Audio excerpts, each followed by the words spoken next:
because we are a city institution that likes to do that. So let me rise to the invocation of pledge of allegiance. Heavenly Father, Lord, I just praise you tonight. Just thank you for everyone's interest in our city.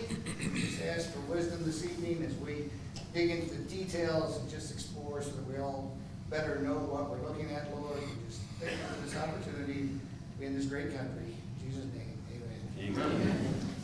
I pledge allegiance to the flag of the United States of America and to the republic for which it stands, one nation, under God, indivisible, with liberty and justice for all. All right, let me just kind of lay out what's going on here this evening. This is not an official planning commission meeting. There will be no business tonight because this is not an official meeting. This is a planning commission work session. And the way a work session generally works is all the commissioners come around, there's an agenda, a topic, or something that needs to be explored further, which we're here to do tonight. We have several copies of the current master street plan, some past master street plan, the recommended changes that we had the public hearing for last week, and looking for any changes to the current street plan as it stands. Our master street plan is about 2 years old currently, and we're looking at some possible changes to that. Planning sessions do not have to be public as far as the fact that we allow all the public to speak. We are going to allow it tonight. We're going to give some parameters and give you a chance to interject. I just ask this. Let's not repeat the same thing 8 times. We're not voting on anything tonight. This is not that we conducting business. This is fact finding. Just make sure everyone understands what we're looking at and what we're looking to do as a city. So, if the information's already out there, don't just come repeat it. There's a lot of people here, and I'm going to respect everyone's time, including my own. So I don't want to be here 3 hours and hear the same thing for 2 hours, right? So if you have new information or something like that, we certainly welcome it. The Planning Commission is going to move down here. I know we have members of the City Council that has come out tonight as individuals. The council is not meeting tonight either. This is not a City Council meeting, but we do have several of the City Council that have joined us in our fact-finding mission tonight as well. So with that, we're going to move down there, and then when we have public speaking time, I may move the podium out. There's no microphone, but we'll make like a line and let you speak for a minute or two. I'm not going to time it unless someone's just really going on and on and on. But we do just want to make a few things clear. I know in the public hearing there was a lot of comments about, hey, this road shouldn't even be there. It goes through someone's property or whatever. The road that's been discussed has been on the street plan for 20 years. When I went back and looked at it, looked at the research, I'm like, well, this isn't even a new proposal. This is something been forever. Because people's like, well, you propose it now, you're going to buy them out in eminent domain. Well, it hadn't happened in 20 years. That's not the purpose of the master street plan, is whose property we're going to buy next week. This as developers come in, and you've seen lots of our city being bought by developers and building neighborhoods and building apartments and building businesses. Where do we want to require them, hey, that property you're buying, there's a lot of neighborhoods being built along there, you're going to have to make that a collector street. This is what can we require the developers to do. If we don't have it as a collector street, and we decide later we want it to be, but the developers already started that, we can't go back and change it on them. If we didn't already have a plan, that needs to be a collector street. We can't go make them widen it later or do anything after the fact. So that's why we put these things together, is to try to predict as the city grows, where it's going to grow. We're not looking to buy much property out. We don't have a lot of developers right now saying, hey, what are we going to do? What's already in place is what they're looking at. Right? So we're not looking at changing it on people that already have plans going through the process. We're looking at predicting the future, which if somebody's really good at that, I'm glad you're here. This sounds crazy. So. All right, well, let's move down here, and then I'll get the podium moved out, and we'll let people add their comments to it, and we're just going to have an open discussion tonight. I'm glad you guys are interested and are here to be part of it.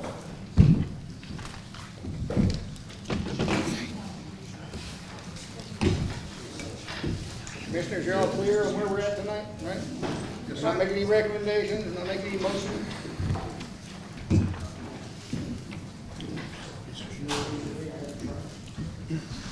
Then Brian Sands is on his way. way. I think that's started work. That's awesome. Mr. Henderson. I don't have a place for a line. People want to speak, you can form a line up here, and let whoever's at the podium, even though there's no microphone, because it's not a meeting, but we'll certainly allow you to chime in if you have comments. All right. Commissioners, what have you seen? I know you've been looking at the street plan. I know you've looked at the recommendations. Oh, here's the Cave Springs. I'm good. I'm just trying to get close enough to my old eyes can see. Okay, what do we have They here? usually don't have a laptop. Okay, this is the proposed I feel 2026. like I'm taking up a lot of space. I just don't want to get water on your laptop. Here, is the marked ones all the same? They are, they're from markups. Okay, so yes, we can make notes on these guys if there's something. And Darren, Yes, a little, after you guys have your discussion, after your initial discussion, we do have sheets to pass around where the public can actually mark up as well. great, okay. All right, so if you're interested in that, do we have someone ready to come pick them up or something? We've got them at the front doors. At the front door, all right, so if you want to get a copy in the front door, what is that a copy of? The proposed? It's a markup sheet where they can write their suggestions on the Okay. changes. All right. Great, Commissioner, just a question. So we're going to take this one topic at a time, correct? you bet. And would it be, the gentleman has his hand up over there. We're having trouble hearing you. You mind speaking into the mic or something where everybody in the room can hear? Well, let's see what we can do. I don't know. These ones on. This one is on? Yeah. So, Commissioner, my question is, we're going to take this one item at a time. Would it make sense for you to announce the item? I'm not saying you weren't going to do this, but you announce the item, and then could we have the engineers provide a recap of why that is on the street plan, and then we can get into our discussion? Who's most familiar with the changes we're proposing down here?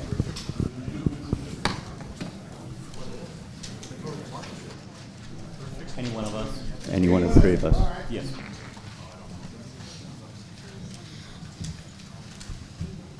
All right, so we have a list of the proposed changes that was put on this 2026 map, which consists of 4 pages.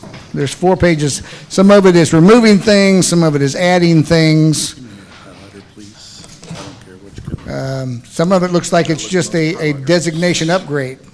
So a designation upgrade, is that where we're like raising this to a collector road instead of being, that type of thing is what we're looking at? Okay. That's what I was thinking on that. Several of these are addition of trail, adding the trail, because that's a big thing for all of Northwest Arkansas. Intersection improvement, are all of those roundabouts? No. No? Okay, what type of things are we looking at under intersection improvements? So intersection improvements, that list is intended to identify intersections throughout the city where, you ask us, our recommendations, yes, roundabouts. We might have a dog in that fight, so I will say that. Okay. But on the city's behalf, for all intents and purposes, these are intersections that are identified as the city continues to grow. It is recommended to at least have a traffic study to consider what is needed, what does that look like, how intensive, what's the footprint of that. So the specifics all to be determined, but where these roads are crossing, this is the point that needs to be considered in the future.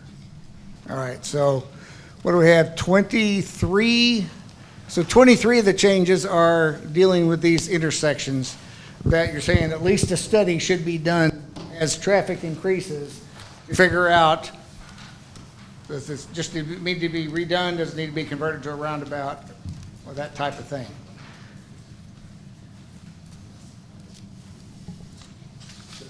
Just a question. Everybody is working off of this list. You have this list? There's only a few. There's a few of them around the table. I'm happy to share this one, but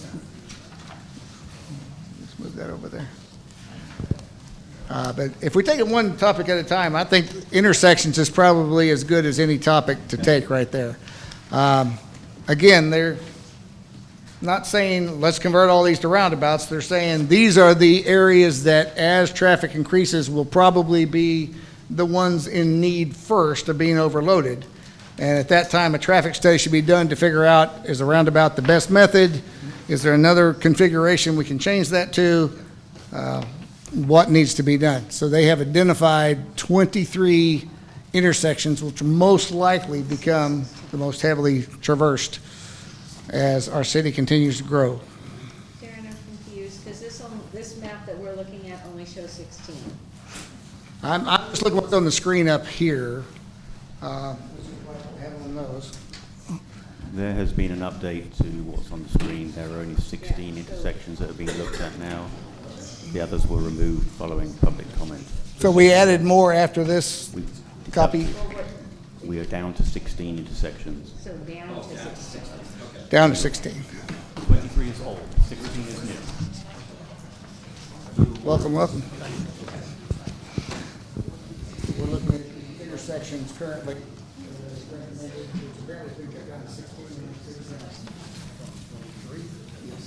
But this has been identified as the city continues to grow and traffic increases.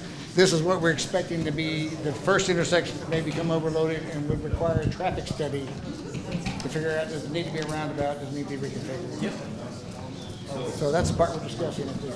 Commissioner, so we're gonna start with number one, we can announce to the crowd what the Okay. intersection is. The experts can announce why that intersection is an issue and what's the plan. You think we need to go through all these one by one, or just?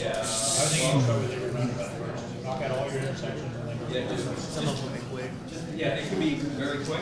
Okay, We can have them announce why, because I think it's important for the crowd to hear the reason that the engineers did what they did to come up with the proposals. Does that make sense? yeah, yes. Okay. So in that vein, if we're going to look at all of these intersections, why don't we just have engineering? If one of you guys feels comfortable with that, if you could go through these 16 and just say justification, it may be very simple on why these 16 were chosen. And just for the, so everybody, because not everybody has the map in front of them, just say, intersection one is at the intersection of Concord and Pleasant Grove. This is why it needs to be done. And then we can see, maybe there needs to be no discussion, and then we can go from there. Does that sound good? All right. Invite the public to talk about each as we go, or no? Let's wait till the end, As we go, and there's, because otherwise we could really take an hour and a half on just this. Yeah, so we're gonna wait until, At the end, after we've gone through all of the intersection, you hear that. If there's something that's a particular concern that you think there's bad information on, that we don't need a traffic study there, it's never gonna need anything, you're more welcome to come up to the podium, so.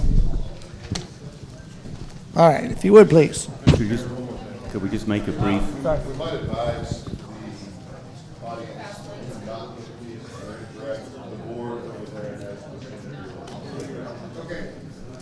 There's also the board by the front door hanging up over there, which has been revised to cut it down to 16. There are 7 additional ones up here that have now been ruled out that we don't believe is an area of focus anytime soon. so what we could do is when we, like, number one, I'm having stuff trying to see. Okay. Is number one still number one? Up there? Well, Yes. number one maybe, but Yes. they're not one to one. Right, no, so when we say one. 1, 2, say- 3, 4, 5, 6, and 7 all appear to be the same. Yeah, we can just mention the corresponding ones so the people in the audience can see. You know, so if 5 changes Okay. to 4, we'll just say 5 on the TV is 4 on.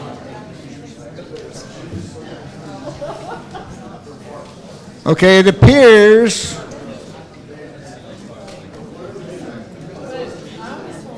that the first 15 are all identical.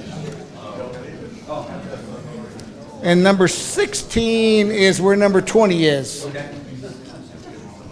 Oh, wait a minute, 14 is different. 14 is over here where 17 is. 12, 13. There's one difference somewhere. Oh, we've removed one here. Number 11 was removed. From this screen, number 11 is removed, and that shifts 12, 13, 14, and 15 to be different numbers. Okay.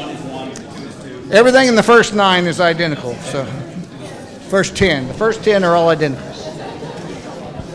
All right. Shh.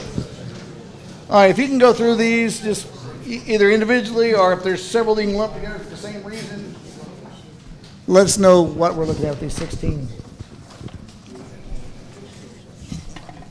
Is the floor ours? Yes. Just briefly to introduce ourselves to the Please general do. public. So to my left is Robbie Bullis. He's an engineer that's been with us for several. You can't hear me? Okay. So my name is Kevin Beaumont. I'm the Director of Transportation and Stormwater Management with the McClellan Consulting Engineers. To my left is Roy Bullis, who's been with us several years. He's a professional engineer and has worked on this project as well. And to my right is Mark Malloy, who's been with us for about a year, professional engineer out of Texas. So our commission by the council was to look at the current master street plan and to make recommendations as to potential improvements with a vision of 20, 30, 40 years down the road. For the most part, it is line work, as you mentioned. We have not looked at individual properties as to who owns them. We've been completely impartial on that. We're just looking at a vision which takes consideration of adjoining master street plans by the way of Springdale and Rogers.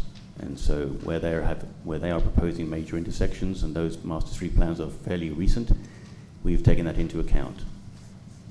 So that said, I'm going to let Robbie to my left answer questions on the intersections, and we may interject as and when appropriate. Okay. Thank you. I think, can everybody hear me? I think I can sum up a lot of these. The point is to require an intersection analysis to determine what's the most appropriate, whether it's a signal or roundabout or to do nothing at these intersections. We're trying to be upfront about that to whoever's looking to develop in the city of Lowell. A lot of these are just major intersections on arterials or collector streets. So we see those as high volume corridors in the city that deal with a lot of day traffic. If there's any in particular you want to look at, I'm happy to. I will note on the latest draft here that's removed it down to 16, it no longer says roundabout intersections. It's now intersections for improvement, which, as he said, it could mean when we review it, it just needs a stoplight, and that would be sufficient. Or maybe the study shows it's fine like it is, it needs no changes. Maybe it would need a roundabout. Maybe it would need an extra turn lane. Who knows what the study would show? It'd be case by case. Okay. So, Mr. Chairman, you mentioned a while ago that these are on the plan so that when a developer comes in, we have something already on paper that can generate a conversation. So you had also mentioned about the cost of right-of-way, and we have seen right-of-way costs escalate considerably. And so there is a potential, as we get these lines for different roads and potential intersection improvements, to save the city a lot of money when a developer comes into town and starts having conversations with the city. So it's very important that there is a vision that looks beyond 5 or 10 years. And the goal of this is, as we say, to save the city money with the right-of-way process. And also the city adopted Vision Zero, which I don't know how many people in the general public here are aware of that, what that means, but it's basically to focus construction projects by way of transportation to reduce fatalities and to give a lot more consideration to pedestrians and cyclists and not to build everything just for vehicles. So a lot of these projects will be key in looking at the metrics of safety. Okay. Thank you. That's a good point. I didn't mention that. Another reason we went to have these plans in place, developer buys property and develop, we can ask for the right-of-way, even if we're not ready to build a street now, when they're wanting to develop property. And that can save the city a lot of money if having to go acquire those right-of-ways later when the street may become necessary. So having this plan now is the way to negotiate when developers come in saying, hey, we need a right-of-way for this portion of that property. So. And if I could, there was a situation or an issue or whatever you want to call it that we ran into where the electric companies decided to start putting large pedestals in front yards, right? And when we looked at it, literally looked at it down the street, all you saw was pedestals. So the challenge we ran into is we all worked together to come up with a compromise with the electric companies to reduce that. But the problem was anybody who had anything already in planning stage, they weren't held to those standards. So it's so important that the standards, correct, be set in advance.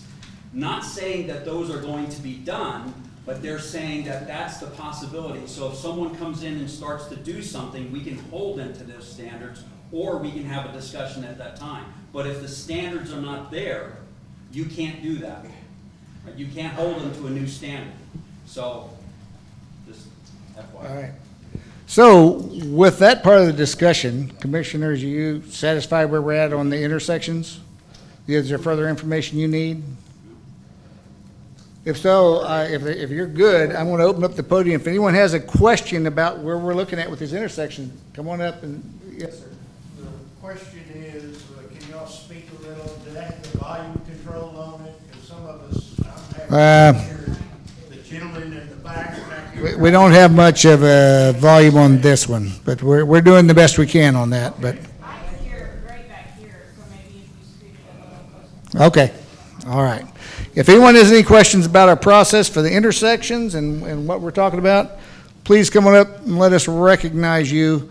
And we're happy to provide any more information beyond what we've told you there. I think I'm satisfied. What was the question? Do you have any more questions about what we're talking about with these intersections? That's what the topic we're on right now. We've identified intersections that we would propose would need a traffic study as development continues to determine, does it need a roundabout? Does it need a stoplight? Is it sufficient as it is? Does it need another turn lane? These are just ones that have been identified that we think will become overloaded first as development continues. These are key intersections. You have a question right there. Yes, sir. So I'm Don Clark, I live on Liddell Avenue, 2404 Liddell Avenue. Yes, sir. So your number 10 intersection here, that's in the bottom of the hill. I know that is a very, very dangerous. I live here. I'm very much aware of that intersection. Yes, sir. That intersection is very dangerous. I do not know how you are going to be able to put a roundabout at the bottom of the hill that you can't see till you're over it. And neither do we. We haven't decided it's going to be a roundabout. We just figured there needs to be a traffic study there to determine what would be the safest thing to do. Isn't that a state highway? That limits what we can do as well. So, and then number 11 and 16. Those have been removed. I was just looking at the update right here. We have removed those. And even 19, I mean. That has been removed as well. Yeah. Those three we've looked at and said, that's not going to be an issue anytime in the foreseeable future. So we're moving those three from. The thing for me is when I first looked at this, I mistakenly assumed that because it was a circle, that it was a roundabout. No decisions have been made as to what is going to go there. What we're saying is that that's a point of interest, that as the city grows and the surrounding areas grow and development comes in, we need to pay attention to that location. Right. So like Spring Creek and Monroe, where Walmart's going in. Yes, sir. Why don't you guys make Walmart pay for that such traffic light? That's something with the state as well. And the state pays a big chunk of that, and that's all with each developer. And I'm not sure what the situation is on their portion of that. You even pay for the road lighting. Yeah. Karen, if I could, if it's in the plan, and not defined as to what, but if it's saying that there needs to be a study, when a developer comes in to do something, then the study is conducted, and then the study can dictate to the developer, hey, you want to develop here, you're going to have to do X, Y, Z, because the city's not going to pay for it. Is that correct, Karen? That is correct. Actually, Walmart already pays their portion of Monroe and Spring Creek, what's shown on the current map. And I can switch over to the current one. And then, so I noticed tonight as I was coming up here, Liddell's already marked to move utilities. That's not it. That's not y'all. So what, We don't have anything on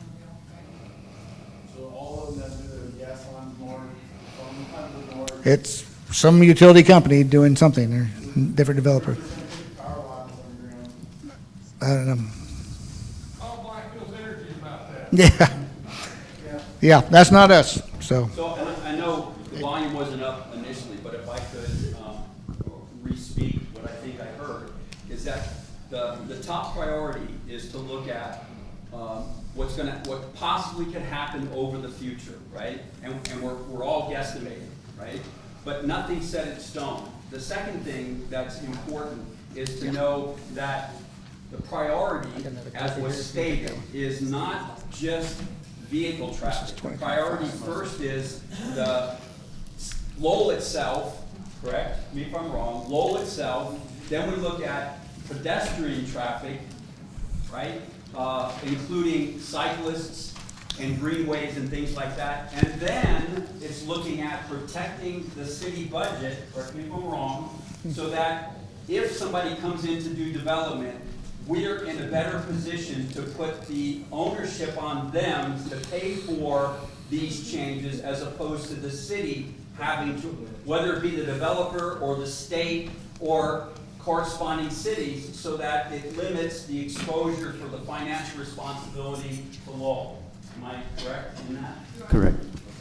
In full disclosure, there is a study that's currently underway at the intersection of 264 and Mount Hebron. We are personally involved in that process, and we have collected traffic data and are doing a study of that intersection. What was the 264 and? Mount Hebron. Mount Hebron, the one he was referring to out there, that is a dangerous intersection. Very dangerous intersection. And I'm glad we've already gotten on top of getting a study done there. It may know need it's a gonna be stoplight, it may need, who knows? We know it's going to be very expensive. Darren? Could I just quickly talk about funding of these projects, just at a 30,000-foot view for the purposes of the public?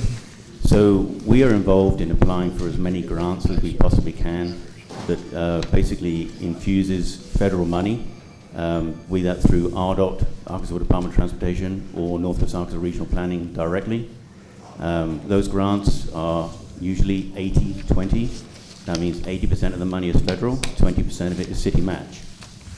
We are up against a lot of competition with competing cities, so we do our very best to present high-profile projects that are very important, driven partly by accident information or the need by schools for safer intersections.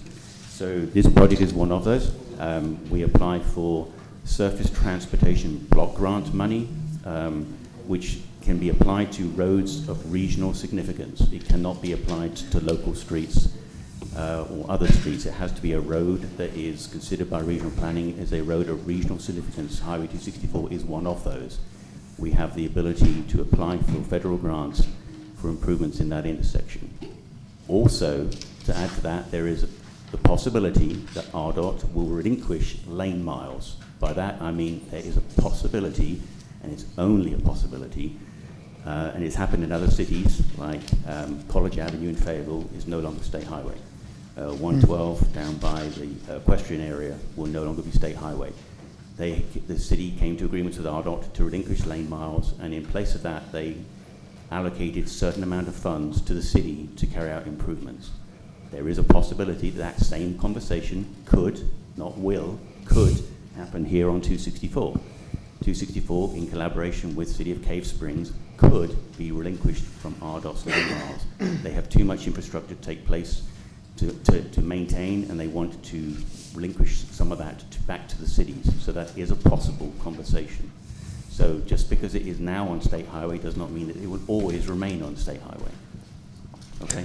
Okay, that's a good point. So don't go saying that's happening, because he emphasized several times that's just a possibility that has happened in certain instances, but the highway may not forever remain a highway. Yes, Mr. Eric, sir. So what I want to clarify, I think some people are still confused. Last week's master street plan that was proposed had roundabouts on. All those were roundabouts. If you are looking at that, yes, in the top corner, each one of those numbers is a roundabout. That has changed this week, and they are now intersections that are being looked at. So I know a couple of people are now questioning what's going on because they've seen it and it says roundabouts, And so, But I think the challenge is, I think the word proposed was not on those plans. No. Just because it It said, says roundabout right. intersection, it that's says it. roundabout, but this is a proposal for what could happen in the future. This is not saying that that will absolutely be a roundabout, what, correct? I'm, This is what we Tony, I'm were clarifying, given. it says roundabout intersection, it doesn't say proposed. That's what I'm saying. Yeah, Yes, I'm saying that what they're looking at, what some people have a heartburn about is roundabouts. And I'm saying that, we're not saying they are roundabouts, Right. we're saying that we're looking at the intersection. I'm just making clarification. Yeah, absolutely. And that's a good point, and that basically comes directly from the public hearing last week. They looked at that and realized, oh, that's a problem. We have communicated that poorly, and that date was made this week after the public hearing. So that is why we have these public hearings, to get input and make sure that we're presenting what we think we're presenting first off, and to make corrections where needed, so. And not to jump ahead, but, and I don't mean to put more workload on the experts behind me, but I think the community would also help if when something is put, not only is it saying proposed, but we give some insight into where we think the funding can come from. Again, proposed funding, so that it doesn't appear that because it's proposed, that the city of Lowell has to foot the entire bill. Because it gets confusing when you see something, you go, oh my God, how are we gonna afford that? And as this gentleman just said, that there are grants, there are negotiations with state, there could even be negotiations with the surrounding cities where the funding could come from somewhere else. So again, just because it's on there, it's proposed, and we don't know right now where that money is going to come from. And certainly, we get a lot of funding from developers as they want to do this. That's where most of our streets are built, from developers. Hopefully at the bottom of the list, the last one to foot the bill will be the city. Everybody else will be tapped into. Absolutely. Absolutely. Yes, ma'am. Okay, I live at 800 Grandy Place. I'm asking about intersection 6 on Honeysuckle. How is that gonna affect our neighborhood? We don't know. We haven't had a study completed yet to say what's needed there. But if a road goes through there, it's going through backyards of quite a few homes. Yep. And that road's been on the plan for 20 years. It may have been. And it may be in there 20 more years before someone finally buys that land and develops it. And when they want to build houses all through there, we're going to make them build that street. That looks like it's Garrett Road. Garrett Road goes north of Cambridge. She's talking about Garrett. The Garrett extension. So it was on there for 20 years, but all the subdivisions weren't there. She's 20 looking years at where ago. it intersects Honeysuckle. She said there's an intersection 6 right there. It's north of Cambridge subdivision. How far north? Looks like it hits, Up to the developers, you'll need 63 feet of right-of-way for a collector road. Because on the map that was posted, it said the eminent domain was possible for houses on Grandy and Pennington. There's not been any study to confirm that. Then why was it put out? We did not put that out. They didn't put that out. I didn't, so I put that out. That's why I said possible. I don't know. I'm here to learn, right? I don't know any of this stuff. I woke up Sunday morning last week and just saw it. I know there's been a proposed road right behind my house, and I don't want to be a NIMBY, not behind my, or not in my backyard, right? So trying to understand what's going on, what the changes are. So I apologize if you thought that was gonna happen like tomorrow, but I didn't know that either. So, yeah, all of us are here to learn and figure out what the plan is and what the big changes are. But yeah, there's possibilities for eminent domain on some houses. I don't know, I'm just speaking as a random person. But it's mostly gonna be through the properties that the road will go through. We don't know where the road is proposed right now. All I see is a drawing on a map, and I'm thankful to have this. I'd love this to be published to the citizens so we can look a little bit closer. That is on our website currently. Great. That's our current master street plan. That's the current one. Then the proposal was what they were gonna vote on last week, right? The proposal, we've actually been working on since May of 2025. That was the first public hearing, and there have been 4 since then, 4 public hearings and 8 public meetings. So this is your 9th meeting. It's been an ongoing process of discussion here for a year and a half or so now. And so it's just been a work in progress. We've been working through it. Because I haven't seen anything about it. Yeah, as we've seen items come up in discussions and public feedback, we've adjusted the map. Sure, yeah, like I said, we want to know, we just are learning about it now. I haven't heard about it until one of our council people put it up on Facebook post, and I did my best to make a very pixelated version of that. Yeah, we're all here to learn and we want to know, and I don't envy you guys trying to put these roads in. We don't want Lowell to stagnate, obviously, but the more clarity and transparency that citizens can receive in these situations, I think you're gonna have a lot more happy campers. Yeah, for sure. And if you guys want to see, it's kind of jumping now, but this paperwork, starting on this end of the table, going through, it's the history of your master street plan. And so, beginning in 2006, there's actually 2 resolutions prior to 2006 for a master street plan. We just couldn't find those actual plans in the archives. But the first plan that we actually found on record was 2006. So beginning there and walking through to the other end of the table, it just shows you the progression of these streets and how they were planned out. Appreciate the interest tonight and to learn more about how the city operates, because a lot of us, we get social media bites of information. That's our life now, right?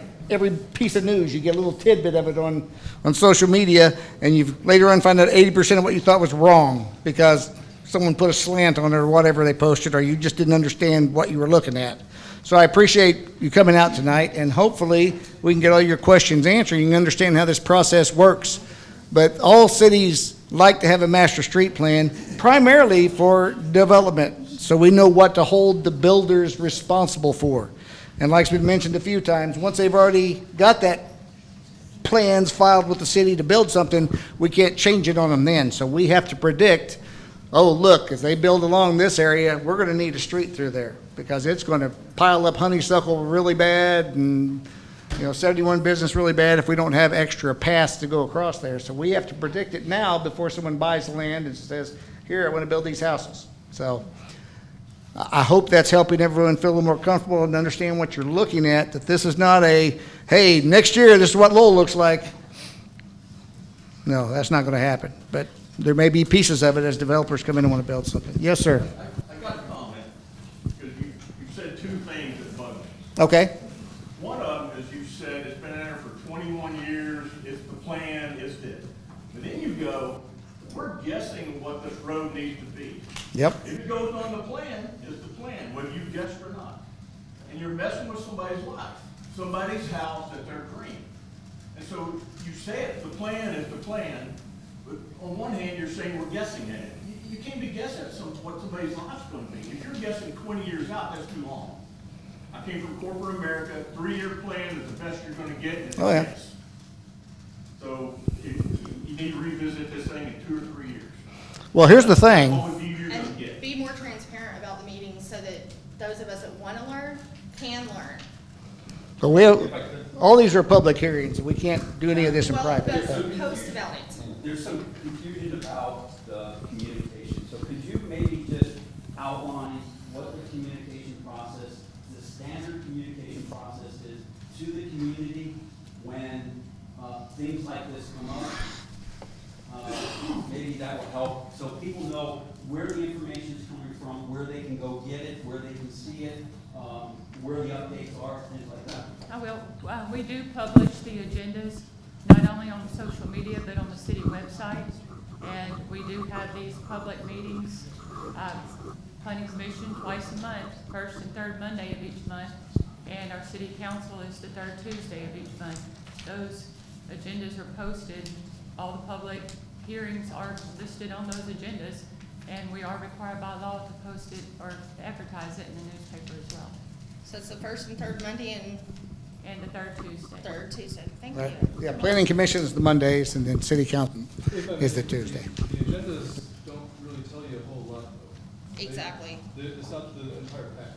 They let you know there's a public hearing that's happening on, and what the agenda item is. Just that Correct? there's no documents attached to it. Which is That would, yeah, that would be a big clarification. All right, if I could just address your concerns over there. Yeah, I'm the one saying we're looking 20 years out. The engineers aren't necessarily looking 20 years, but you're talking about people's houses in danger. Well, I'm saying If you sell your house next week, what do you care what happens to it?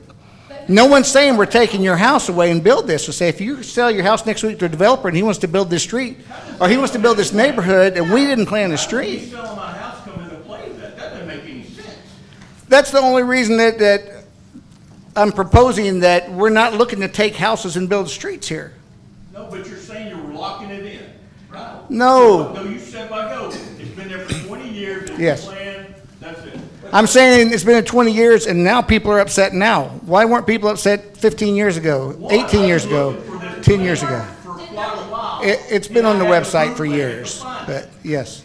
This is nothing hidden. This is always on our website. You can always find the current master street plan and what it's going to be. This has been secretive for the last couple of months. I'm gonna tell you right now. I've been looking for it. Okay, well, I'm not sure where you were looking, sir, but our master street plan is on the I found it by website. accident. Okay? I'll interject just quickly. I mean, my biggest concern, and again, I don't want to be the NIMBY guy, but I've seen that, I live on WordPress, so it's been a proposed, correct me, collector. It's been a proposed collector since I've lived there. And now, when I was squinting my eyes and saw the proposed plan, the new amendment, sorry, which again, on the agenda, all it said was amendment to street plan. Didn't say anything about where the road was going, didn't say anything about the intersections. So all I saw was it was changing to an arterial, which I see up there. So that's what concerns me and why I'm here. If I can stop it, I'd like to, but if I can't, I'd like to be able to talk to you guys to kind of route it, not in other people's backyards, but maybe by businesses that might help, et cetera. But yeah, it seems, I don't know if secretive is the right word, but that's the first time I've heard about it. I'm thankful to the city council for showing us the pictures so we can at least understand what's going on.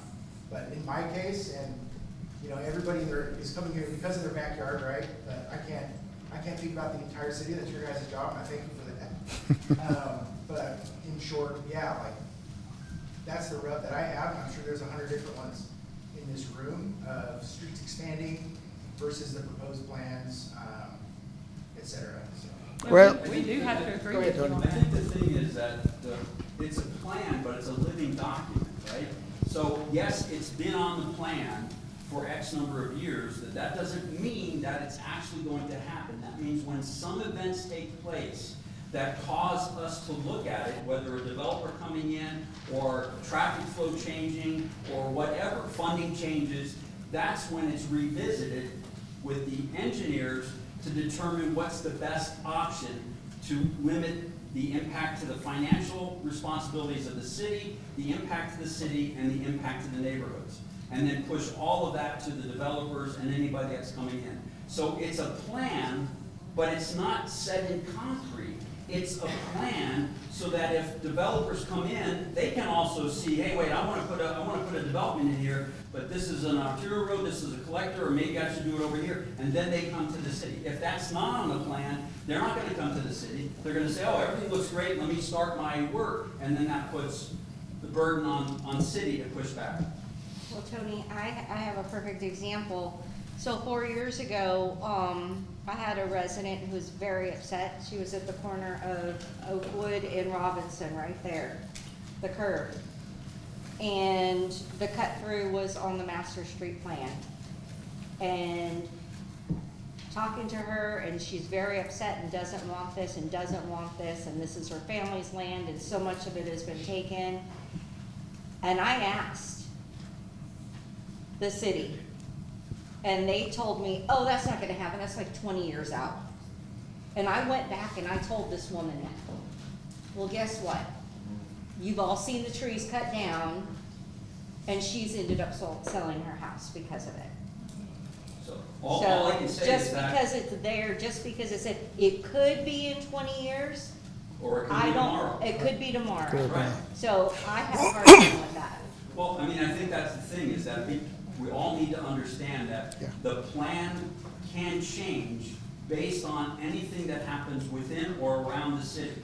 Developers coming in, traffic flow, emergency situations, the surrounding areas doing something different. So unfortunately, yeah, I don't think any of us should commit that something is not going to happen. This is all what could happen, and then when events take place, the engineers study it to see what's the best impact at that time. Well, I think it goes back to what I said at the beginning. We're trying to predict the future, and nobody's good at that in Northwest Arkansas because, and I guess the best illustration is, what are we proposing? We're proposing revisions to a street plan that's only 2 years old. Already 2 years later, we're like, oh, wait, there's some changes. This ain't right now. Look, this situation's changed. There's growth happening here. Oh, we need to revisit this. That doesn't look right. In just 2 years, we're having to propose 4 pages of changes to a street plan we just spent time and revision and study just 2 years ago. Things change quickly in our, yes, sir, I'll take your Do we comment. know where the sewer is going for Walmart before we put the streets in? We just redid a bunch of stuff. I can say there was a bunch done lately, Just but redid a bunch of stuff in that area for the step system and the sewer system. Oh, it's step? It was, it's been switched over to sewage. Okay, and that's going to which city? Springdale. Okay. Because, yeah, it's, What direction? Springdale Water Utilities. Is it on the maps? There, thank you, I appreciate that, buddy. Is it on the maps?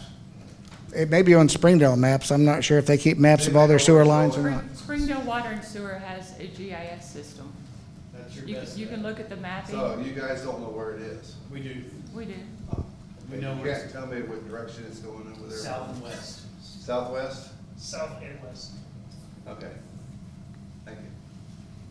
One other thing is just, how, what is the effort that's put in place for Lowell City professionals, engineers, staff, and everything like that, to align with the same standards and the same processes that the surrounding cities or statewide or nationwide do?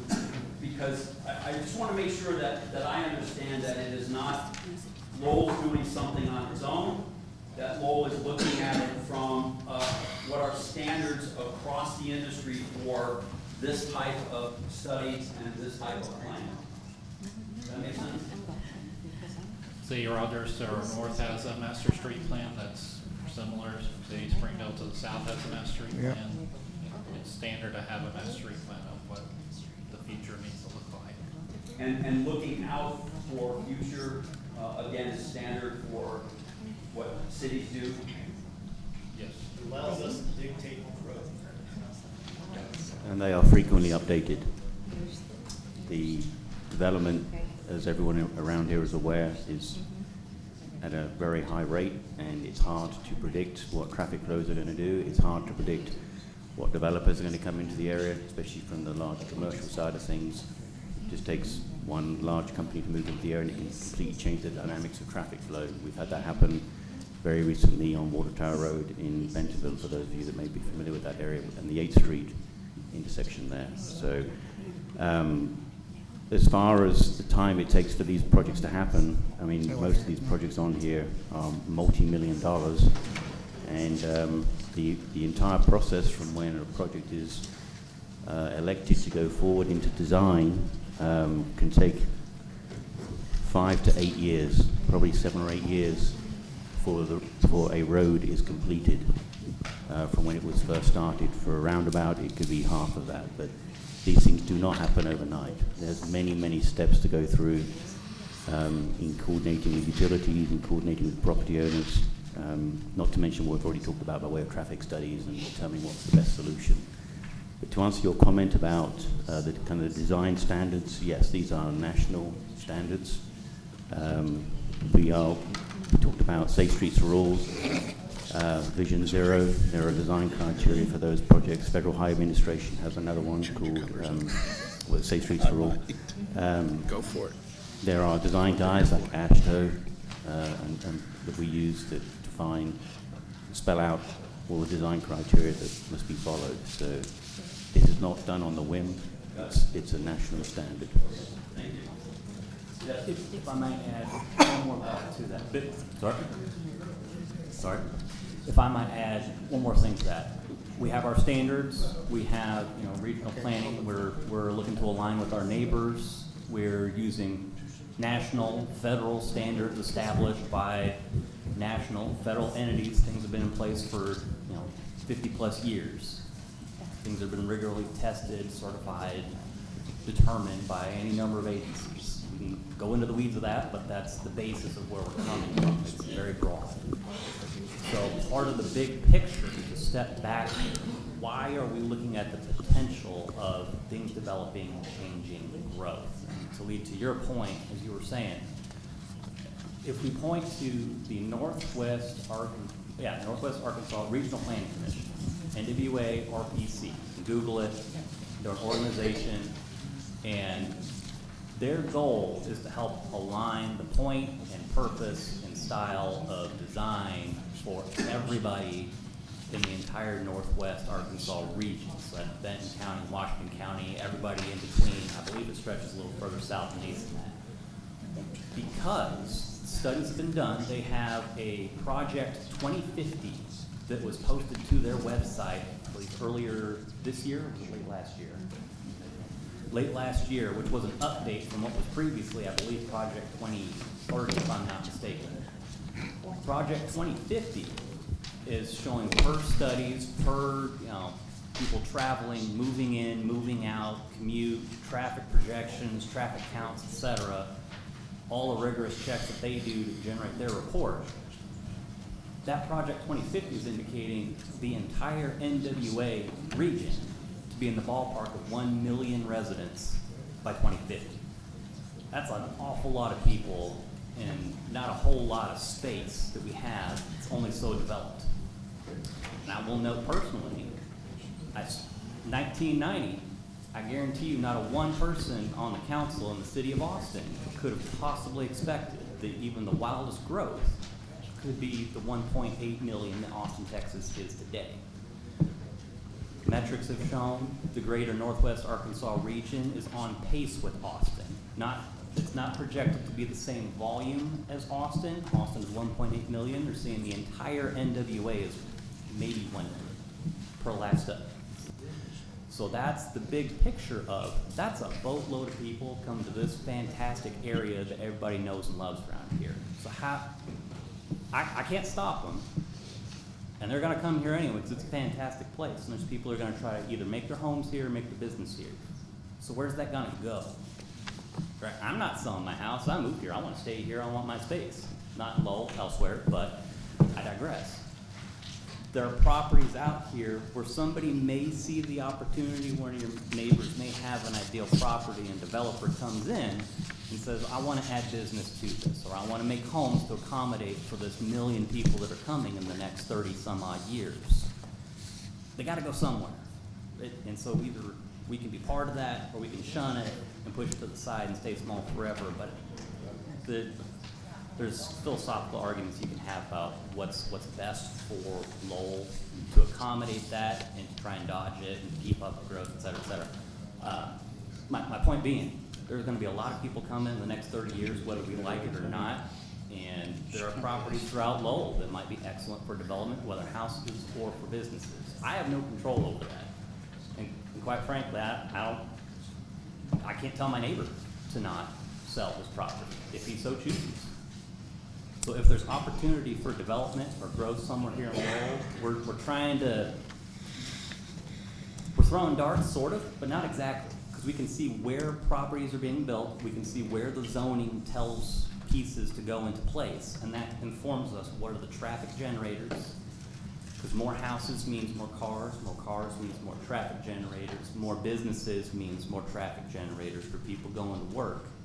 And all of that means more cars on these roads. If you have more cars on these roads, you're gonna have a hard time maintaining the safety with the same size that we have currently. I say all that, that's all to inform the big picture for the greater region, for the greater growth that's anticipated that's coming. Maybe it does, maybe it doesn't, but per educated individuals that have done the math, this is what's expected. So. All right, there's a lot of agencies looking at all of this, I understand. Let me go back here to the table. I think the growth is undeniable. We started the meeting by saying that these 16 revised intersections are all points for improvement that are going to have a traffic study conducted. What is the timeline of that? Are all of these, do they all have active traffic studies right now? No, the traffic studies come as the development comes. As development comes in those areas, then it's like, okay, if you're going to develop there, you need a traffic study on that intersection that you're affecting. So as the development comes, we've already, highlighted these intersections like, oh, you develop there, you're gonna create a problem here, so you need to do a traffic study. And a lot of times we can push out the developer. If they wanna build something, we often have them do the traffic studies, because it's their development that's gonna create the problem. Is there visibility into when those opportunities come, when those traffic studies are being conducted, the results and the timelines? Generally, at every one of our planning commissions is when those things come up, because they bring things to us, asking us to approve or look at their plans, and that's at the times we discuss those things. It's at the planning commissions, is that we need to see a traffic study and stuff, and they come up and work with our planning department as well. Yes, sir. Discuss the Garrett expansion project. I'm at Cambridge, so we have two developers already developing properties to the east of us and to the north of us. Have they done their traffic study to expand the road, the Garrett project, from 265 to 71D? And across 71B and across the freeway? Because they're already developing those lands, those properties. There is several developments going out there. We know where we're going when we get those as far as traffic. They've done their traffic study, because I see a lot of faces in here that are concerned about that. They did do a traffic study as part of the Laramie and Hudson Steel developments on Honeysuckle. Okay. They're looking at, so one of the locations that they looked at was location number 2 on the intersection. So they have, are they finished? They've been coordinating that number 2 with the city of Rogers. What intersection are we on? I think they're talking about 6. So, and the developer, you guys are saying that there's a possibility that the developer would pay for the road expansion projects, right? Between, in this particular section, between 265 and 71B. They're already developing those areas right now. Are they gonna, if this gets approved down the road, are they gonna pay for that road expansion project? Or is it gonna be the taxpayer dollars paying for the road expansion project? We cannot go back to, they've already, this did not exist at the time that they submitted for their large-scale development or their subdivision, so we can't go back and require them to pay Because for I it. believe someone said this has been in the books for 20+ years, so it has been in discussion for 20+ years. And in fact, I do have history that a resident told me in the early 2000s, a little over 200 people put a petition in to fight against this. And it was just tabled. So the intersections were not on there, that's a new thing that we are proposing to solve that issue. Talking about more about the roads other than intersections. Right? Yes.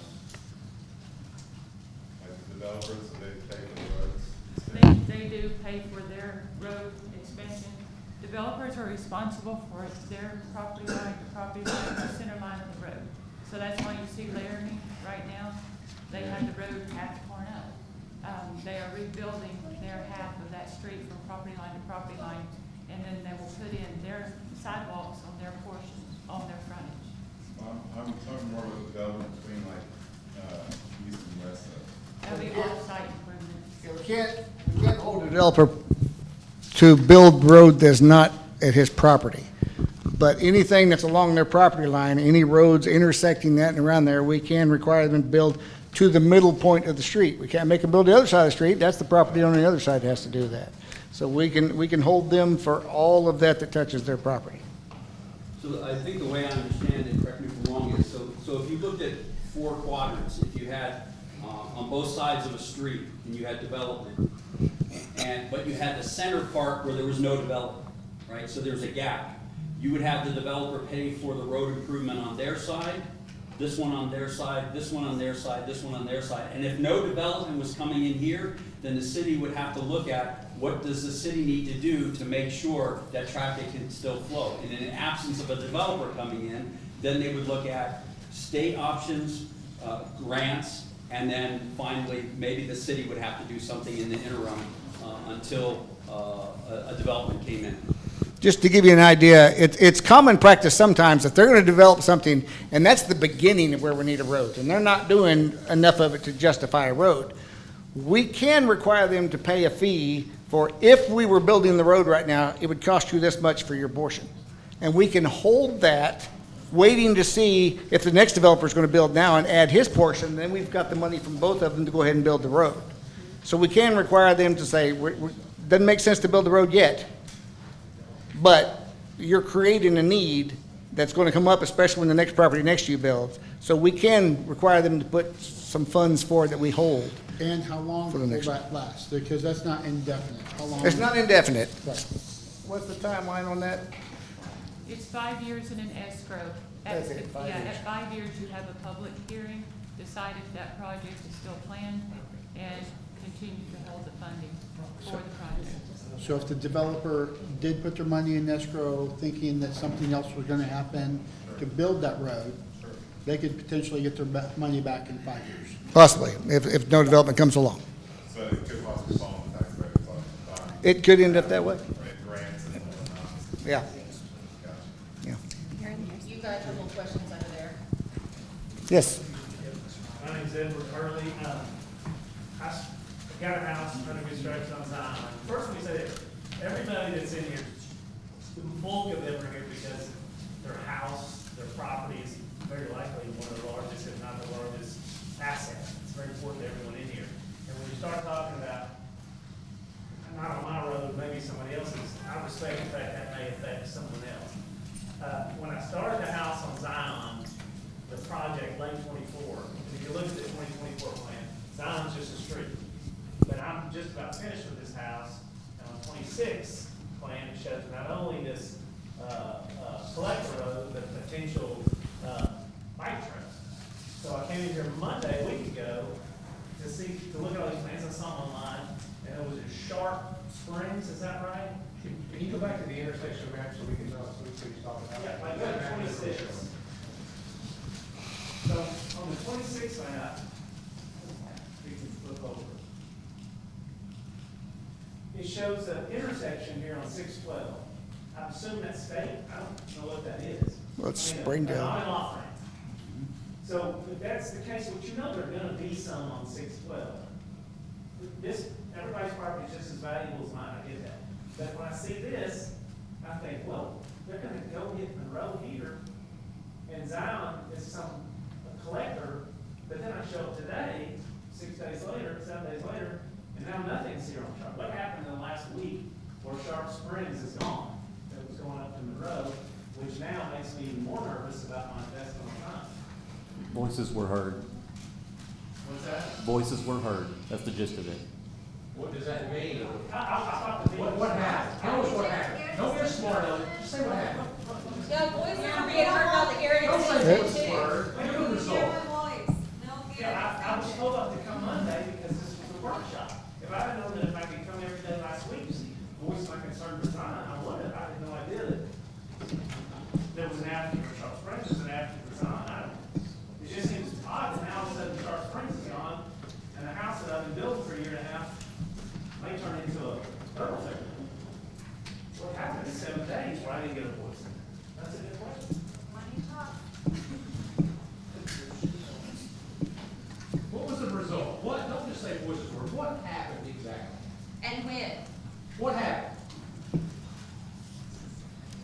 So as was mentioned, we've had a series of public meetings, be it planning commission and city council. We've heard the feedback from your city council representatives and from the last discussion that was had with planning commission last week. Comments were filtered back through the city to us to, hey, let's go ahead and make these revisions to this proposal per the feedback we've already had. And at the very least, anything that we were proposing that was not there in the first place, we made an effort to take that out. So that is why that was changed. The reason Garrett was left, I hear your concern. That was there before, so that is why we did not remove it at this time, but that is also part of the discussion here now today. So what happened in Sharp Springs disappeared? I'm not saying Sharp Springs should be there, but it's just gone, and that's gonna be an on-ramp, off-ramp, straight north. I don't know what's. It's open for discussion. It is removed between last Monday and this one. But the master street plan has not been adopted, it's open for discussion. And that road was shown there based on Springdale Master Street Plan showing an interchange there. So it's an active conversation. So whoever makes Zion a collector, could you explain to me why? Sorry, what was your question? Whoever has Zion as a collector, why is it? So it's based on traffic flow, the major designations of streets for those of the general public here that aren't familiar. Is local streets, collector streets, and arterial streets. Basically determines the number of lanes and the widths of them. That's a very general classification because there are context-sensitive designs within each of those classifications, but basically is based on vehicle counts per day. And so, and then that in turn governs the speed limits on those roads for the most part. There's always variations, but for the most part, it's based on vehicle counts. So it is reasonable to assume, and there is a traffic demand model that regional planning has, and they are constantly updating it, which is the best information available on projected traffic movements as roads are built or widened. And if an interchange is built along a road, like what we're talking about, there's a very strong potential that there's going to be more traffic flow coming to that point. Hence, it would make sense to upgrade that street.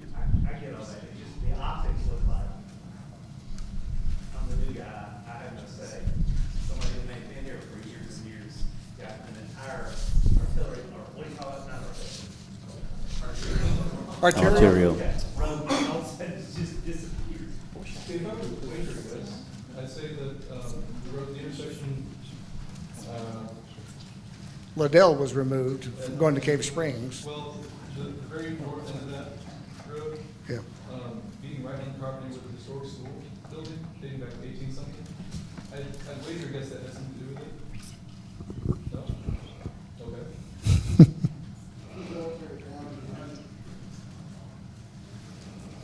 So we're not able to say what had to do with it? How did it happen? But how does that not count? I don't see how that's in the Lowell city limits, because the Lowell city limits is my place, which I would love to get out of the city limits, because y'all don't furnish me any utilities. You know, I don't have water, I don't have gas, I don't have sewer, I don't have nothing, and I pay city taxes, and I ask for water, they want $400,000 to run water 100 foot. And I gotta buy the water, the fire hydrants and all that. And then you guys want to take my place. Well, if you take my place, you're gonna put water on my place. You're not gonna take my place, I promise you that. I'll get big enough lawyers that you won't fight, you won't fight. And that's just the way it is, you know? Well, I haven't seen the plans to take your place, but it'd be interesting to see where those come from. Like he said, there was lots of feedback from the public hearings. I believe Mark answered the question, said that public comments were heard and the city requested we remove them. Okay, but that was people requesting it. As you can see, the majority of this room is requesting the Garrett Street expansion to not go in. So that's adding, It's already in so terms what of- you're asking for too. Wait. Let me finish. Y'all I'm took sorry, off. I don't have to have public input at all on this. I can shut it off if you hold off here. We're allowing public comment because we want to hear your comments. But we're looking at the big picture. When you look at this, right now, if you live out on the other side of the highway, you have multiple times a day that you're stacked up past the state police, right? And why is that? It's because there's not enough other access to get to this side of town. That's what these other roads are for. And Garrett looks like, if you just look at the spacing, looks like that would be a great place if we can get some access across there at some time. These are spaced out to try to plan the city well as it develops, as people buy land, as people want to come buy things and build things. We need to have a good plan. If we just remove streets, where are we going to add other streets? Because we need extra streets. If we were gonna do Garrett and have a roundabout that's on the south side of the school, why did we then do School Street? Why did we make that a cut through? If we were gonna have Garrett, because school doesn't go all the way through. Why does it need to be a Garrett Bridge over 49? There's Right in between Oakwood and Pleasant Grove. I don't know. I haven't done the studies myself. I'm just saying, it's a plan.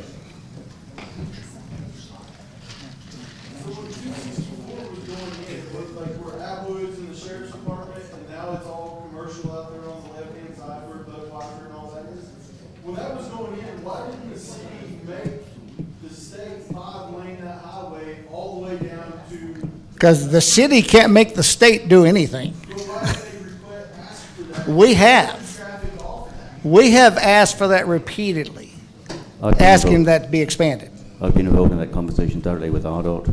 There is one issue that Lowell has to deal with. That's the Cave Springs, and it's the karst area, the blind cavefish. There's environmental issues that are considered. So why did the city of Lowell let all the businesses go out there and cause all the traffic? You can't refuse to let people develop their land. And then Walmart's gonna build right on top of the cavefish?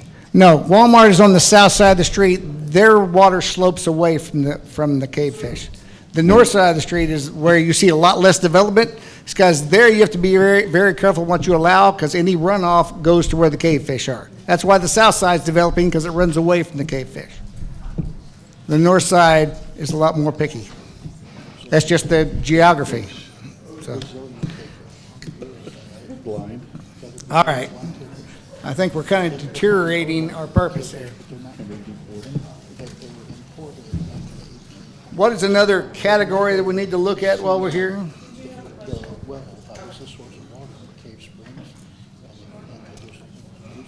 That's a question around Dell Spring Creek. There looks to be a bike path there on the Dell. Can this explain that logic that actually uses trails? There's where the ozone blind cavefish came from. I don't know how that works. It's a fisherman. It's transparent right here. The Spring Creek is, this is Spring Creek down here. No, this Spring Creek. Oh, sorry, I looked at the wrong. If you look at 14, there appears to be a green. Oh, yeah. The little green line next to it. Yes. So what you're going to cross over Monroe on the greenway? It happens down by Gold Springs. We cross over the road with the trail. Okay, It goes from Bella Vista all the way to Fayetteville. You got to cross it somewhere. Okay, so then where are you going to go when you go through Liddell? Why would you go on Liddell? What's the purpose of it? So that you can go on Zion to go there? There are lots of neighborhoods being built all over. You can see a bunch of them on the map already. You're trying to incorporate as many neighborhoods as you can into our trail system. There's neighborhoods being built on Zion and Liddell. Well, no, north of there. I say there's people, it's giving people options to come So why would you different have paths. to go down Monroe? Why is it going on Liddell? There's no neighborhood being built on Liddell. I can speak to that. Go ahead. So, Chase Hendricks, I'm a planning commissioner. I'm also a civil engineer and a bike rider. You don't want to put pedestrians next to highways with high speeds. A perfect example, that's east side of town between Springdale and here, where 264 has the bike lane on the shoulder. If you've seen anybody riding on it, it's terrifying. And even if you were to do an offset like bike path that's 10 or 14 foot wide, that's beyond the road itself, it's still not the best place to put your pedestrians next to high traffic areas. So you try to minimize those conflicts as best as you can.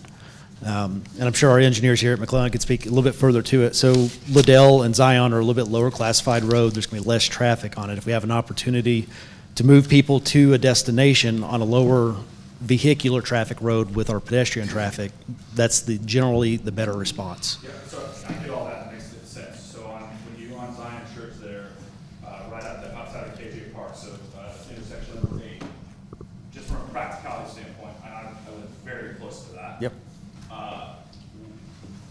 Why would someone, I mean, I guess if they're doing like a 3-mile loop on a bike or a run, there's no practical reason that you would go down Liddell versus if I'm at KJ, I'm gonna hop on Zion Church and go down. So I just, the jaunt around Liddell and Spring Creek is just interesting because you're above Liddell. I guess McClellan may be able to speak to this better. It's probably projecting where the neighborhood growth is going and providing that opportunity.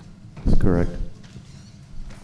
And it's also shown as a proposed trail on the existing master street plan as well, so it's not something that we are bringing up, it's already in effect. Can you say that again? Your mic's not picking up.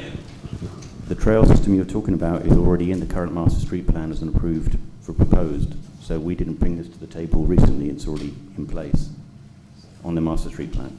On the 2026, but wasn't on the 24. It's on, I'm looking at it, 2025, revised 25th of March, 25.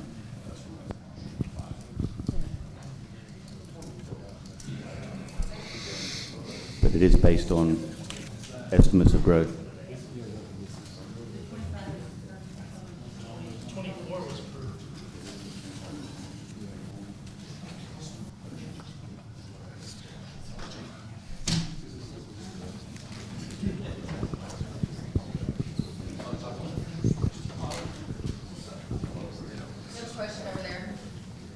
Yes, sir. My name's Joseph Kelly. I've been a appraiser in this area for my whole career, for 35 years. I know that fear comes from the lack of knowledge. And I gotta tell you right now, there's not a whole lot of knowledge in this room. I know one thing, that everybody in this room is passionate about Lowell. If anybody wanted to live in Fayetteville, Springdale, Pittsville, or Rogers, they would. They would live amongst the apartments. They would live amongst the high density. I would. I have traveled this country extensively for my job, out of this country extensively for my job. Anywhere there's high density, there is suffering and there is misery. The one thing that this street plan looks like it's planning for a higher density because you're planning to extend roads to do something that this city has no obligation or duty to do. I listened to the engineer say, the growth is coming, perhaps. Lowell has no obligation or duty to participate in that. What they have an obligation and duty to do is protect everyone in this room and their property from that happening, being taken, affected negatively. Getting a guy like me involved to tell somebody this property value, I don't want to see that. I want to have people in this room have answers and to know that we're looking at what we can do to make these developers do what we tell them to do by getting rights of way, by getting easements, all that stuff in place. However, let's do it in the lens of, we're going to do low density, not high density, because we've already seen that happening. There's a property at the end of the Dell that just got sold, I just found out today, they're going to put apartments in. Why? Does anybody here want a five-story building looking in their backyard? I don't think anybody does. So that's my input on it. I would like to see the city operate under the assumption that we're not going to be Austin, Texas. Sorry. I don't want to be Austin. I don't want to be Dallas. I don't want to be anything like that. I want to be Lowell, Arkansas. There's a Bible verse that says, run your own race. Your race is done. That's where I want to be when this is all over. That we did what we want to do on Tulsa, not what somebody else wants to do. All right.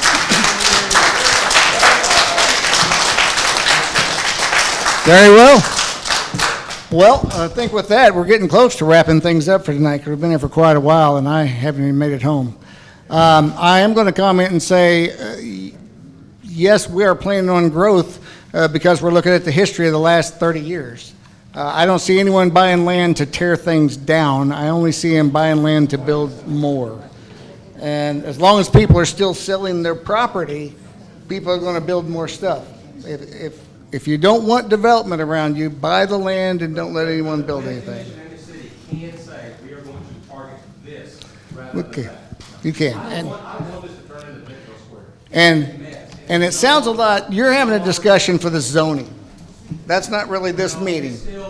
The zoning controls what's allowed to be built. So that's really not part of the master street plan. The master street plan is just trying to make sure that we don't have to line up past the state police department 2 and 3 times a day when everyone's trying to go to work or go home. So that's what we're looking at. Commissioners, any other topic you want to hit on tonight? Anything else you want to dig into to make sure we understand it? Life safety. We talked about that. We have just barely touched it. I may actually have a question for our staff. So I'll expand on this a little bit. As I mentioned, I'm a civil engineer. Some of this is what I've done in the past, not specifically for the city of Lowell, but for other cities. And one of the things that we have to look about with our master street plan is the growth. Is this better? It's hard for him to raise his voice when people are Yep. talking. Everybody can stop talking. And people So can hear. one of the things that we have to look at, though, is how our traffic is moving currently and how we think it will move as more people continue to move here. And I understand that Lowell is a smaller city, and there's some feelings amongst some people that it could stay that way. I don't foresee that being the case. I moved here because it was a great spot to be, but I also think there's going to be plenty of other people that will continue to move here. So as traffic continues to grow, or even if it is at this current level moving forward, one of the things that we need to look at is how our streets are connected to one another. And one of the aspects that hasn't been discussed tonight is life safety. Fire Chief, would you mind just speaking to the current conditions and what a gridded system by adding additional streets and connections could provide? Thank you, Chase. We have, our streets are, if you look north to south, if we did put the Garrett extension in, that gives us 1 mile grids. So starting at Pleasant Grove, it's a mile, it would be a mile to Garrett, a mile to Monroe, a mile on down to Apple Blossom. So should we have a natural disaster, it's easier to grid the city off and search the city instead of just sending people out just, you know, to go see where, if they can find someone. We spoke to the Joplin Fire Department earlier today, and the grid system for their city was imperative to their searches because there was nothing left. It was like a war zone. They literally had the Public Works Department go out, find the intersections, locate them with their maps, and spray paint the names of the streets on the intersections. You're referring to the tornado they had Yes, several sir. years ago. Yes. So they spray painted the names of the streets on the intersections so they could assign crews to go start their searches there. They said that is the only thing that allowed them to do a systematic search of their city. So that in and of itself is a high priority to me. I spoke to one of the commissioners earlier this afternoon, and that having that grid, that 1 mile grid, and fortunately with the way our city is laid out, we kind of break into that half-mile grid from Garrett south. So where the Garrett extension would be, then you get to Robinson, that's a half mile, Monroe's a half mile, J.B. Hunt Corporate's a half mile, Apple Blossom's a half mile. So it allows us to start that grid system for life safety. That kind of answer your question, sir? Do you see any issues currently that additional cross connections would? I do. It funnels traffic off the main thoroughfares, right?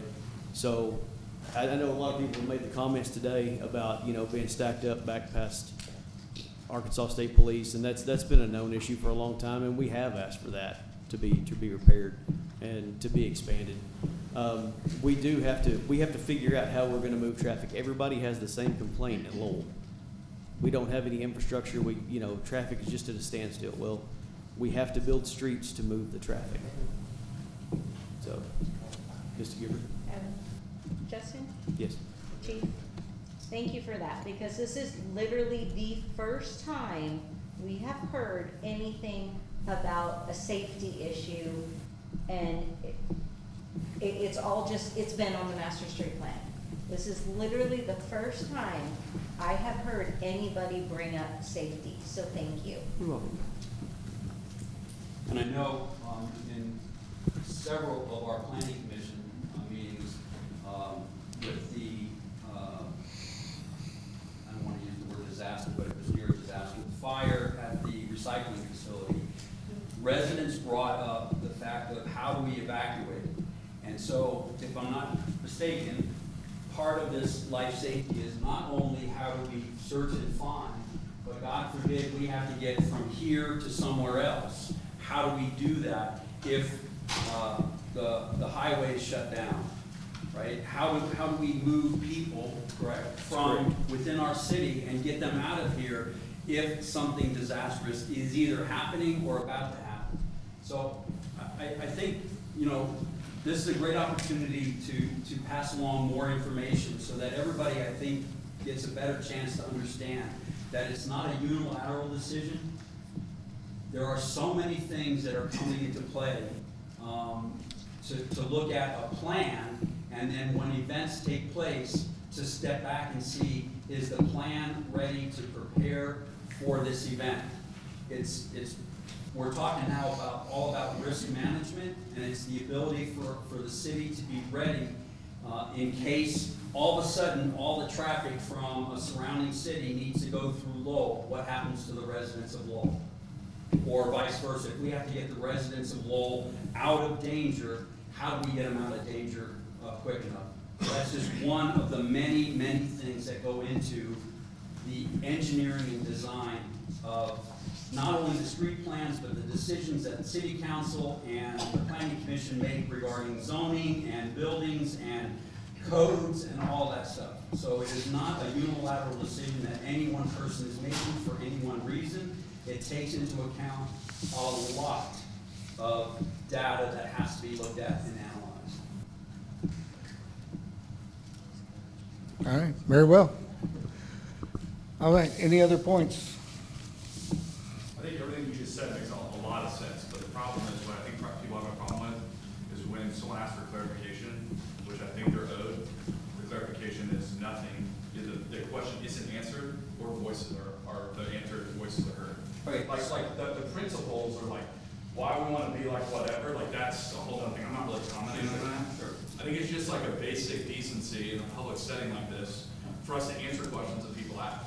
Right, and sometimes somebody, I'm not speaking for the gentleman that made that comment, I'm just saying sometimes a comment will be made, but I think you can see that the general tone of this meeting is to address and answer every question that has been raised. It may not be the answer the person wants. Sure, that's not And bad. I think there's an opportunity here that the city council and planning commission and staff can continue to work together to figure out a way to make the information that's being publicized, because I know there was a question that this information is not being presented, it's a surprise. That's not the case. But to make that information flow better available and clearer to the community. And we can work together, as we always have, to make that flow and the details, rather than just dumping 100 pages of documents onto the community, is maybe give them some bullet points so that they can determine when they want to come to a planning commission meeting or a city council meeting. And then they can see results of the decisions that have been made so that they can be informed. Because the information is there, but yes, you do have to know how to, forgive me, get your decoder ring out and find it. But we can all work together to make that communication flow more available and easier to find for the citizens. Now, Tony, that was a beautiful thing you just said. All my things. Well, there was a gentleman that was calling the council out the other day for having things read 3 times. And you know, if we didn't have this master street plan read 3 times, the citizens would have never known. Yeah, but correct me if I'm wrong, when you read out the master street plan, you're just reading out the top. But There's no details. it gave the citizens time to be able to see that there was something. If we push everything through, if everything gets crammed through, it happens without the citizens knowing. There's a reason that the council slows things down. There's a reason that we have things in place. So I think that in the past, as you know, Darren is the only one that rivals me with the time of serving the city. In the past, we had a newsletter that went to every house in the city. And that newsletter went to renters, they went to landlords.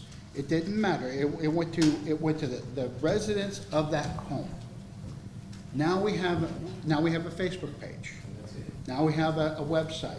And people have to be alerted to go out and do things.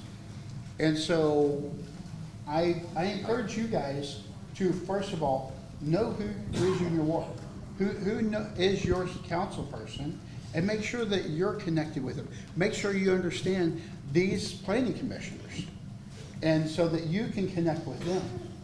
But what we end up getting to is we get to a point where we think we are giving our voices out to the city, and we say we've had these public meetings, we've had these public discussions, and you're hearing them say, where, when, we didn't know. I think that we need to listen. I think we need to be very intentional and listen, that they don't feel that we're doing enough to get the information from them. And I think that's what we're talking about, is Yes. coming up with a better form of, I for agree. everyone to I agree with you. I'm communicate just, that I'm just kind of piggybacking off of what No, you no, said. no, I agree. And saying, I think that we need to stop thinking we're going the right direction and realize, hey, these people wouldn't be here and wouldn't be as passionate as they were. And if we were I don't think it's fair doing. to say that we should stop thinking that we're going in the right direction. I think that we've talked for 2 hours tonight, that we're trying to figure out and make changes to head in the right direction, nobody here has said that they know what the direction is and that we're on the right path. Yeah, I was talking about communication. You guys are saying I'm saying. Same thing, nobody I'm- here has said that the communication is concrete. No, we've listened, we've heard. I've kept my mouth shut for quite a while. I think I get the chance to talk, okay? I can't even finish my sentence. You've talked a lot. So, I'm saying that these people are contacting me, and it's so hilarious when people say, oh, we don't think all these people are talking to you. Y'all been talking to me, haven't you? Y'all been communicating with me, haven't you? Yes. And when I'm saying this passionately saying, December 31st is my last day. And when I'm done, I need these people to be taken care of.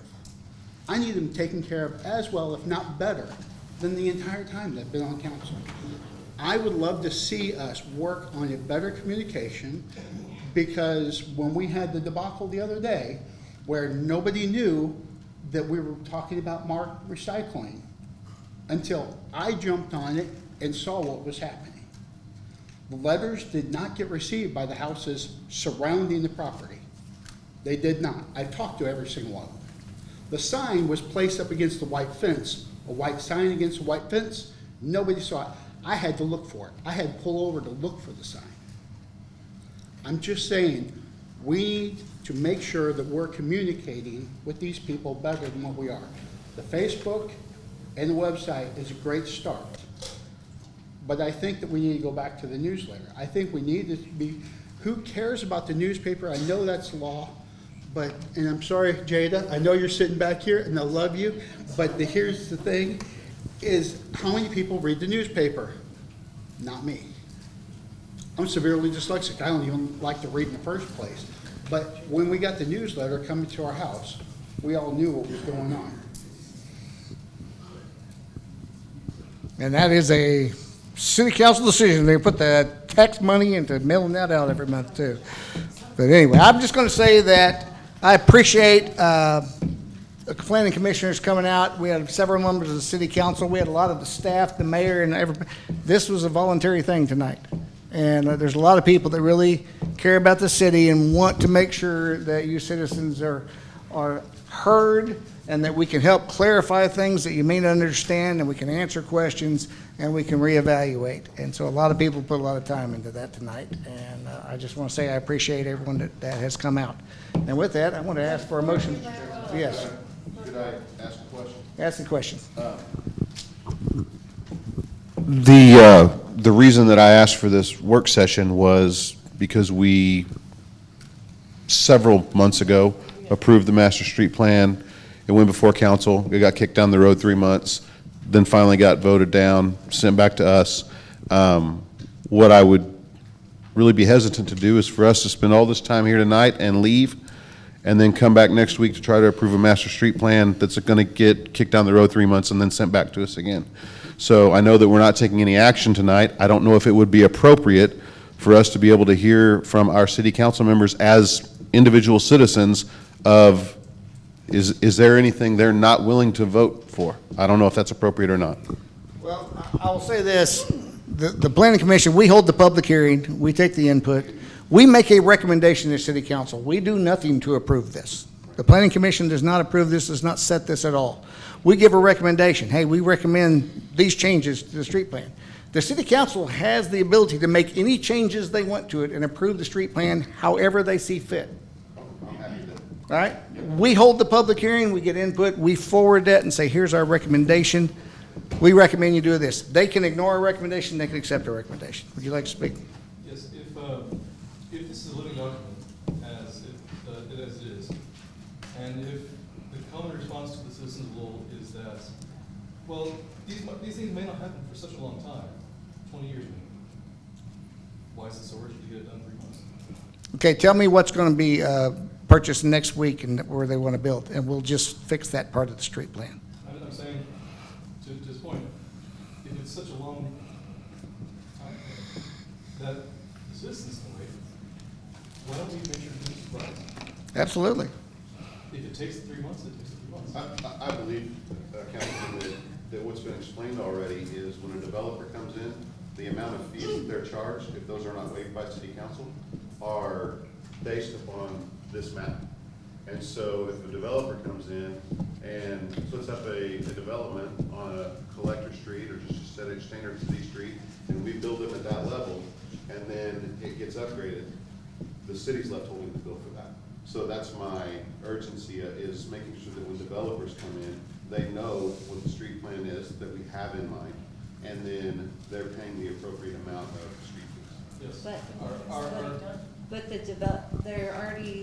they mentioned that there's already development happening north and east of their subdivision. So it hasn't been approved yet, and there's already residents up and down where they're proposing to put Garrett.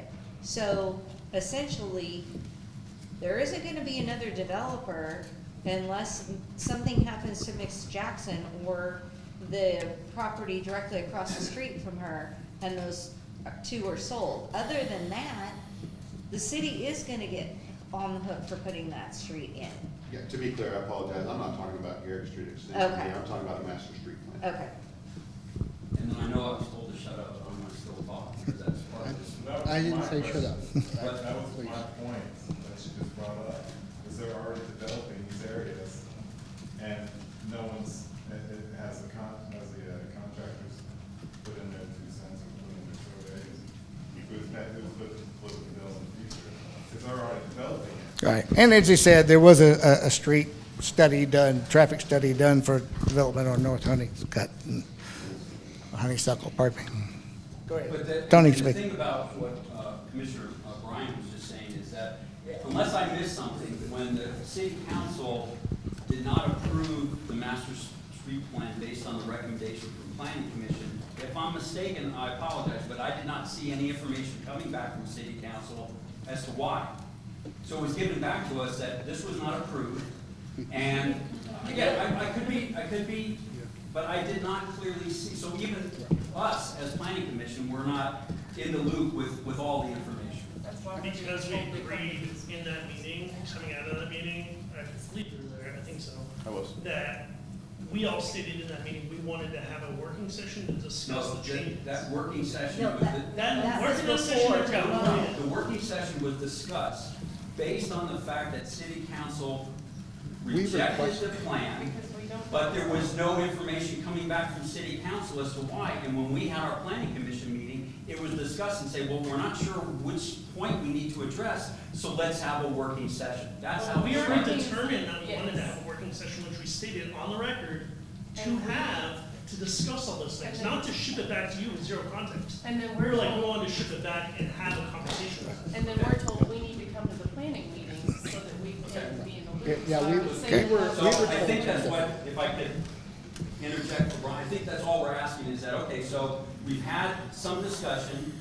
If this is presented to planning commission and there's recommendations passed to city council, when you review it and you, We don't get the recommendations that are, like. We they don't, city there's no staff is, update. from our I mean- understanding, city staff is giving it to you. We're not. We aren't told, like. We're not told It's anything, not, Tony. hey, they So- sent this to you with questions. If about you- X, you don't Y, get the and Z. master Guys, street plan. No. We all made notes on what water was in the back, but never made it to you also. It did. Thought that it went to you guys. Yeah. Now, here's the thing, though, that I say, if you're sending it back to us, you're asking us to have another public hearing, because we don't pass, you can make whatever changes you want after it has the public hearing. If you look at it and say, oh, I don't like this, I want this should be different, you can make those changes and pass it, because you're the only ones that can pass it. But we would like to have a We can't pass it. conversation with the people who have already said, yes, this works. We would like to know what's going on in your head, so now we show up to the meetings more frequently. But there's a lack of communication across the board between both departments. I'm not saying any of that's y'all's fault, I'm not saying any of that's our fault. And let me interject once again, the fact that I'm old AF and been around here for a while. But back when Selena Wright Brown was our planning chair, she came to pretty much every city council meeting. We had Miss Linda Minoy that would come and give us the refab of what was going on in the planning so that we could come to. I know that you were privy to that at one point when you were on council. So what we have right now is we have a complete disconnect. We don't know what you guys are doing, and you guys don't know what we're doing. So right now, what we have is a complete breakdown and lack of communication. And in those times, what ends up happening is it gets to be conspiracy theory. People think that you're hiding stuff from us, you think we're hiding stuff from you, then we all think the city's hiding stuff from, and the biggest thing is, at the end of the day, none of us are serving the citizens well. Well, I will say, when I was on the city council years ago, it used to be that a city councilman served as a planning commissioner. Yes. For that very purpose, is to keep the communication between there. And then we had a mayor, several mayors back, didn't like that, removed that to where they are entirely separate, there's no overlap whatsoever, and I think that's part of the problem that you're talking about right there. I would disagree. It gives one person way too much power. That's why we don't want to have any super wards like. Yeah, I don't know that any one person has power on the council or the planning commission, but serving on both. I It don't only know takes that- one person to change the vote from yes to no. So we can, I think we need to, the two groups need to get together with city staff and figure out a way to streamline the communication. Agreed. Because if we can do that, then we can streamline the communication to the citizens, and then. 100%. And we have requested that, so I mean, could we get a commitment from city staff that that could be something that could be set up? I mean, We would be happy to do whatever you guys need to make sure that everyone is informed. I do want to add that the city council does receive the planning commission packets as the packets are sent out. So they do have eyes on everything that goes through the commission. When this was sent back to the planning commission was informed that the city council did recommend removing the Liddell extension. There was no other clear direction That's true. We from the did have that council one point. of what should be communicated to the planning commission. actually, there were 6 in the minutes. But Miss Linda, if I can call on you for a moment. Miss Linda told me that when she served on planning commission and on council, at one point, they used to have ordinance meetings. Yes, we had great, as a matter of fact, the gentleman back there, I remember you at some of our meetings because you had parking on the street as an issue and you all brought that forward to city council and we met as an ordinance committee to get that passed. So I know some of you have been before here, and yeah, I do go back that far. So. That wasn't me. I didn't say it. You did. Appreciate it. We did have more communication at that time because the city council members, and it was all an optional thing. But as someone who's attended, I'm very proud to see the citizens show up tonight. But I can't tell you how many nights that I've been sitting at this table back here, and there's like 4 people present. And most of them have something on the agenda, that's why they're Yes. there, And yeah. then when their agenda item comes up, they exit and Yeah. don't stick around for these whole meetings. And as someone who's been doing this for years, I can tell you that some of that is not that the fact that information isn't there, it's you gotta show up to get it. Now, everybody wants to tell us, well, we need more communication. You all also need to get involved more and show up more at these meetings, because the first and third Monday has been going on for years. Don't ask me how many, because I might tell you. But I can probably list the number of years I didn't attend because of illness, okay? But I'm back involved, and I can tell you whatever happens in January, I'm still gonna be sitting out here to figure out what the heck they're doing, because you're gonna have change. So what I'm saying to you is, yes, we did have those ordinance committees, we did have more communication, but we also had more city participation. And I haven't seen this many people show up in this city hall since the last time we had a crisis that brought everybody out. And that's kind of a shame too. So while you're here, and I understand some of the roads that everybody's upset about, please understand that I know one of those roads, we've already had a developer go through and they want to put in a 3-story building. So some of you that are against some of those roads going through, you need to look and see if they take that road off that plan, what is that builder gonna build there? Because you're gonna give them acres to spread out more concrete and less green space. So be careful what you wish with, and for goodness sakes, show up. Not just now when someone puts something on Facebook and gets everybody stirred up. Okay? It's their copy. Um, About to wrap it up, so. I think one thing that will help people know to show up is to publish on our city website the packets, the full packets with all the documents and everything of city council meetings before they happen and planning commission meetings, so that the entire public can see if they need to show up. As it is now, all that's posted is the agenda, which tells very little, and I'd like to see that happen. Adrian, that's incorrect for the planning commission. I can speak on that. We do publish the planning commission packet in its entirety on the website. I would like to see that happen, the same thing for city council.